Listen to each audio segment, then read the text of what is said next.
Hello everyone and welcome to Broadview. My name is Joseph. I don't know about you guys, but stories of unsolved mysteries are both some of my favorite and least favorite stories to hear. On the one hand, my imagination always runs wild with possible theories about what could have happened. But then on the other hand, it's kind of really unsatisfying and frustrating to not have a definite answer on these head-scratching, sometimes hair-raising accounts. Anyone else feel that way? Either way, human history has been running its course for millennia, or maybe even longer. So there is an abundance of creepy mysteries and unexplained events, and there are bound to be more of them in the future as well. So today, let's explore a famous, inexplicable mystery that has captivated people's imagination for decades and is still waiting to be solved. Before we start, please subscribe if you enjoy our content, and don't forget to hit the bell icon so that you won't miss any of our future videos. Your support means that we get our content out to more people like you who may love it.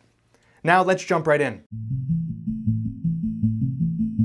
In 1959, Igor Dyatlov, a 23-year-old radio engineering student at the Ural Polytechnical Institute, which is now the Ural Federal University, assembled a group for a skiing expedition across the northern Urals in what was then the Soviet Union. The trip was possibly dispatched by the local Komsomol organization, and the group planned to reach the far northern regions of the upper streams of the Lazva River. Initially, the group had 8 men and 2 women, but one member later turned back because of health issues. Each member of the group was an experienced grade 2 hiker with extensive skiing experience. When they were to return from this trip, they would receive their grade 3 certification, which was the highest certification available in the Soviet Union at the time. Needless to say, they were experienced explorers well equipped for the expedition. But soon into their journey, worsening weather conditions caused the group to veer off track. They lost their direction as a snowstorm brought down their visibility. When they realized their mistake, they decided to stop and camp on the slope of Mount Kholat Syakhl and wait the storm out. When Dyatlov failed to send a telegram back to his sports club on their estimated date of return, a search party was sent out. What they found was horrifying and still unexplained to this day. On February 26, searchers from the rescue party found the hikers' abandoned tent. It had been ripped open from the inside. Footprints of the area showed that all of the members left of their own accord. Some were wearing socks, some were wearing a single shoe, and some were barefoot. All of the footprints led to the edge of the nearby woods. There, the first 2 bodies were found, wearing nothing but underwear. At first, hypothermia was suspected as a cause of death, but as more details emerged, the less the whole thing made sense. According to the report of the scene, the hikers died 6 to 8 hours after their last meal. There were no survivors. There was no indication that anyone other than the 9 hikers had been anywhere near this area. Some of the bodies had evidence of blunt force trauma on their skulls and chests, but the force of the blows seemed to be greater than what any ordinary person could have done, while somehow none of the external soft tissue was damaged. Another had 3rd-degree burns. One had been vomiting blood, while others were missing portions of their face, like the tongue, their eyes, and lips. Some of the members had radioactive traces on their clothing even. Later, after the hikers' funerals, a 12-year-old boy named Yuri Kontsevich recalled that their skin had a deep brown tan. And strangely enough, the released reports didn't mention any of the results from the autopsies related to the hikers' internal organs. What happened to them? It's anyone's guess, really. Some say it could have been a delayed slab avalanche. A slab avalanche occurs when the lower layers in a snowpack are weak.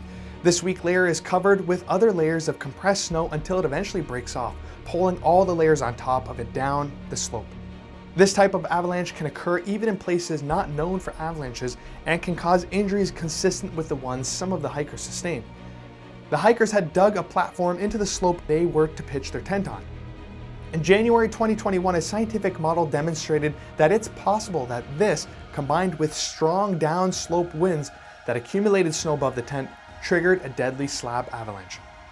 But there are significant holes to this theory. There was no obvious sign of an avalanche having taken place at the scene. None of the usual patterns or debris avalanches usually leave behind. The bodies were found with only a thin layer of snow covering them, and neither they nor the trees around them were swept away. But an avalanche would have most certainly swept them away and covered them in deep snow. The footprints found at the scene show the 9 individuals were walking away from camp at a normal pace. I don't know about you, but I definitely wouldn't be taking my sweet time if I saw a wall of snow hurtling at me. Finally, Dyatlov was a very experienced skier, and so was one of the other members of the group. It is very unlikely that they would have chosen to camp anywhere in the path of a potential avalanche. Others suggest it could have been a strong katabatic wind. This is a powerful wind that travels down the mountain slope, picking up speed as it goes down. It can become near hurricane level very suddenly. If this was what happened the night of the incident, it could explain why the hikers abandoned their tent, since powerful wind would have torn the tent apart. The mysterious internal injuries that some of the members had could be explained by a snow den the hikers dug for shelter collapsing on top of them. But here there are also still unexplained issues with this theory. Once again, no one would leisurely stroll to the woods if their tent was just blown to pieces by hurricane-level winds.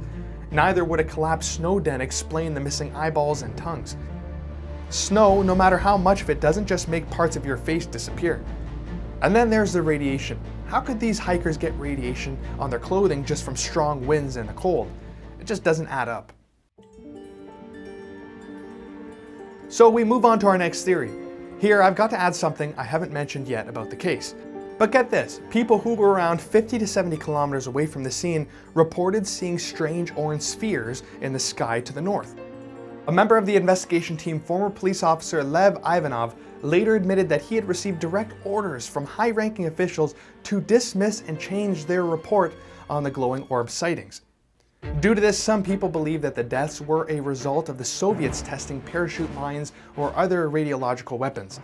Maybe the campsite had fallen within the path of the military test, and the team had rushed out of their tent after hearing explosions. Ultimately, some died from being out in the cold for too long, while others survived for longer, only to be killed by subsequent parachute mine concussion. This could explain the radiation found on their clothes and the glowing orbs seen in the sky.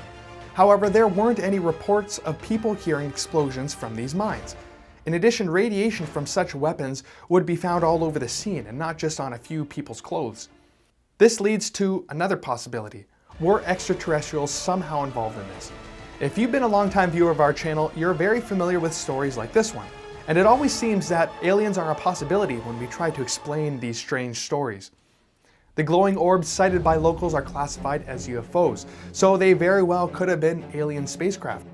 The radiation on the hikers' clothes could have also been explained by possible radiation emitted by their aircraft. As for the inexplicable injuries and missing body parts, there have been numerous accounts over the years of people claiming aliens conduct experiments on humans and study the human body. The blunt force trauma and intact soft tissue could have been a result of intense pressure from the aircraft or some unknown technology. Could these hikers have been unfortunate victims of such studies? The true fate of the Dyatlov Pass Incident victims may very likely never be revealed. Without any survivors, what happened to them is anyone's guess. Were they unluckily caught in a freak natural disaster? Was the government hiding shady military business? Or were they struck by something literally out of this world? I guess we'll never really be sure, but you know what? That's what's intriguing about these unsolved cases. Anything could be possible. What are your thoughts? Leave a comment down below with your own theory and let me know if you also enjoy hearing about these unsolved mysteries. That's all we got for today. Please give this video a like if you enjoyed it, and thanks for watching.